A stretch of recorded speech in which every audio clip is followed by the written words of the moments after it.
In this video, I'm going to show you how to recover unsaved documents in Microsoft Excel. Launch the Microsoft Excel application.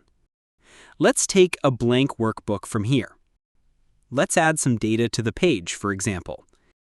Now, let's close the application. As I'm closing the app without saving the document, Excel will suggest saving the document. I will click on Don't Save from here, as I don't want to save the document. Now, suppose you need the unsaved data. If I open Excel again, it doesn't provide that unsaved workbook. But there is a way to recover the unsaved data. In the left side menu, click on Open. At the bottom of this menu, you can see a button called Recover Unsaved Workbooks. Click on it. Here, you should be able to see the list of unsaved workbooks. Double-click on your desired workbook from here. Here, you can see that our lost workbook has been recovered.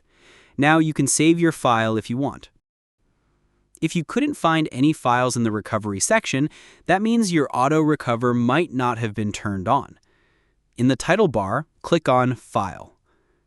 In the left side menu, click on Options. In the pop-up menu, go to the Save tab.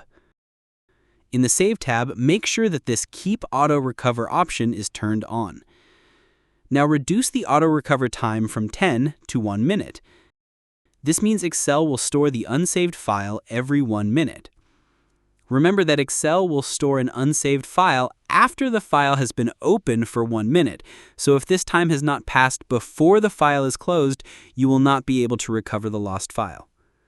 If you want to find the data files on your computer disk, select and copy the auto recover file location from here. Now, close the Excel app and open this PC. In the address bar, paste the file location. Here, you can see the unsaved workbooks. Following these steps, you can recover unsaved workbooks easily.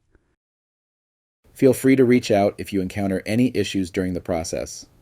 If this video helps you out, please leave a like and subscribe. Comment below if you have any questions. If you need further assistance, consider hiring a professional using the link in this video below.